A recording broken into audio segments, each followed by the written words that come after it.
आपने नोटिस किया होगा कि जैसे जैसे आपके बच्चे बड़े हो रहे हैं, आपके और आपके बच्चों के बीच दूरियां बढ़ रही हैं।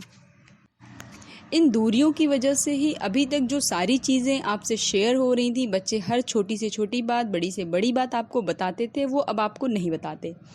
कभी कभी यही चीज़ें, यही बातें उसे गलत संगत में डाल देती हैं और कई गंदी आदतों का शिकार भी बना देती हैं।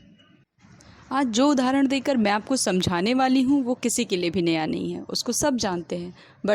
बट ऐसा क्यों हुआ? एक बच्चे को ये सारी चीज़ें क्यों झेलनी पड़ी?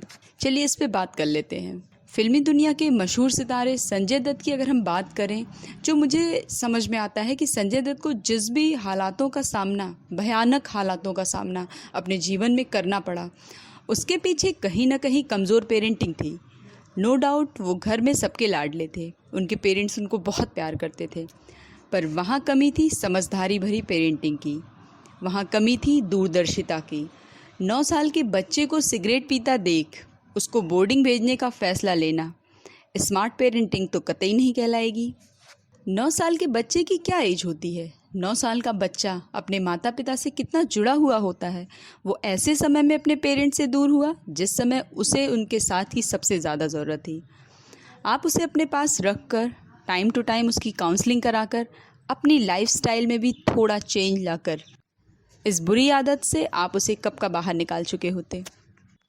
पर जो जिम्मेदारी आपकी थी, जिसका निर्वाह आपको करना चाहिए था, उसकी जिम्मेदारी आपने डाल दी बोर्डिंग स्कूल पर।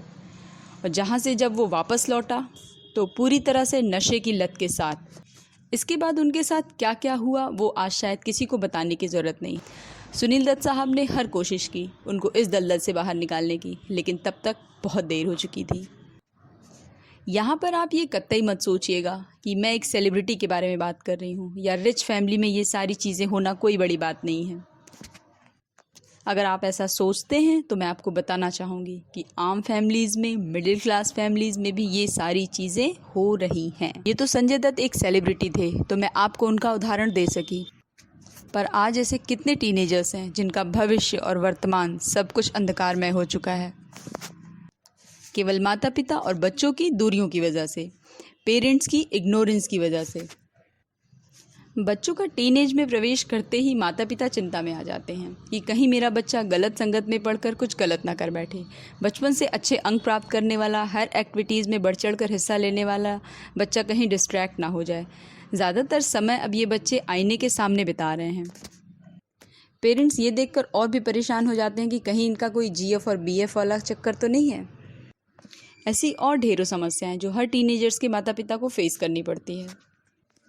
एक बात और, बच्चे जब इस एज में आते हैं तो पेरेंट्स के कुछ भी पूछे जाने पर वो हर बात का सही उत्तर कभी नहीं देते हैं। वो बातों को घुमा फिरा कर कहते हैं या थोड़ा बहुत ऊपर नीचे बताकर बात को ख़त्म करते हैं या कभी कभी झूठ भी बोलते हैं।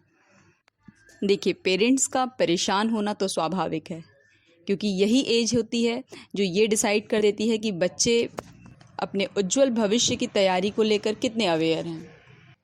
और ये बात भी 100% सच है कि यही एज सबसे ज़्यादा डिस्ट्रैक्शन लेकर आती है, जिसमें डिस्ट्रैक्शन एक्सट्रीम लेवल पर होता है। और मोबाइल और इंटरनेट की दुनिया ने इस डिस्ट्रैक्शन को जिस लेवल पर पहुंचा दिया है वो आज शायद किसी से डिस्कस करने की ज़रूरत नहीं है। हर माता पिता शायद इससे बहुत ज़्यादा ही परेशान हैं। बच्चों के भटक जाने का ख़तरा, वो डर कभी कभी पेरेंट्स के व्यवहार में भी झलकने लगती है, जब वो बच्चों को अपने बहुत ज़्यादा ही रूल करने की कोशिश करने लगते हैं। और कहीं ना कहीं यहीं से दूरियों की शुरुआत हो जाती है। बचपन से ही सीधी सादी बहने वाली नदी अचानक से उल्टी दिशा में बहनी प्रारंभ हो जाती है, और कभी कभी इसका उल्टा बहाव इतना भयावह हो जाता है कि माता पिता, उनके सपने, उनका आत्मसम्मान, बच्चों का उज्जवल भविष्य सब कुछ दांव पर लग जाता है, या यूँ कहिए कि तिनके की तरह बह जाता है और अपने पीछे छोड़ जाता है कभी न भरने वाला खालीपन और सन्नाटा। अगर हमें अपने बच्चे को इस भयावह स्थिति से बचाना है तो हमारे बच्चे को जब भी हमारी ज़रूरत हो हम वहाँ पर ना हो, ऐसा नहीं होना चाहिए। बच्चे को विश्वास होना चाहिए कि मुझे समझने वाले, मेरी समस्या का समाधान करने वाले मेरे 2 अच्छे मित्र मेरे घर पर हैं, जहाँ उनसे मैं हर चीज़ डिस्कस कर सकता हूँ, जहाँ मुझे कोई जज नहीं करता, जहाँ मुझे कोई सही और गलत का फ़र्क बताए। तो इस मामले में माता पिता से अच्छा रोल तो कोई निभा ही नहीं सकता। बच्चे के साथ अपने एक्सपीरियंस को शेयर करते हुए एज अ पेरेंट्स आप उन्हें बताएं कि ये वो एज होती है जिसमें एक मैच्योर बॉडी को एक इमेच्योर माइंड हैंडल कर रहा होता है। यही वजह है कि बच्चों के बिगड़ने का, गलत रास्ते पर जाने का खतरा बहुत बढ़ जाता है। उम्र की इस कमज़ोरी पर जो उन्हें अर्श से फर्श पर ला सकती है, उस पर जीत पाने के रास्ते आप दोनों को मिलकर तलाशने हैं। लगभग आधी लड़ाई तो आप तभी जीत जाते हैं जब दोनों एक दूसरे के सच्चे मित्र बन जाते हैं या एक दूसरे के करीब आ जाते हैं। साथ ही साथ अच्छी दिनचर्या, अच्छी डाइट, घर का सकारात्मक वातावरण, मेडिटेशन, एक्सरसाइज भी उसमें शामिल हो जाए तो फिर क्या बात है, 100% रिजल्ट आपको देखने को मिलेगा। जब बच्चे छोटे थे तो आप उनके साथ उनका बचपन जीते थे, पर टीनेज में आप उनकी टीनेजिंग को नहीं जी पा रहे हैं। अब क्या हो रहा है कि बाहरी लोग बच्चों के करीब आ गए हैं और हम अपने बच्चों से दूर होते जा रहे हैं। ये बाहरी लोग आपके बच्चे के करीब कैसे आ गए? क्योंकि वो भी टीनेजर्स हैं। उनके पास जाकर, उनके साथ समय बिताकर बच्चे को एक फ्रेंडली और एनर्जेटिक एनवायरनमेंट मिलता है, जो कहीं ना कहीं घर में, पेरेंट्स में उन्हें मिसिंग सा लगता है। अगर आप चाहते हैं आपके बच्चे को भविष्य में भटकाव की स्थिति ना झेलनी पड़े, उसे आप एक सार्थक और उज्जवल भविष्य दे सकें, तो आपको उनके बहुत करीब आना होगा, उनके टीनेज को एंजॉय करना होगा उनके साथ, जहां वो अपनी हर बात आपसे शेयर कर सकें, उन्हें किसी बाहरी को ना ढूंढना पड़े। यहाँ पर बाहरी लोगों से दूर रहने का मतलब ये कतई नहीं है कि उनके फ्रेंड्स ना बने या बच्चा आपका सोशल ना हो, लेकिन उनका पहला और सच्चा मित्र आपको बनना है। और ये मित्रता उसे हर तरह की गलत संगत से, हर तरह की बुरी आदत से 100% बचाएगी। मित्र बनने के साथ साथ और कौन कौन से प्रभावी कदम आपके द्वारा उठाए जा सकते हैं, उस पर मैंने कई वीडियोस बनाई हैं, जिसका लिंक मैं डिस्क्रिप्शन बॉक्स में डाल दूंगी।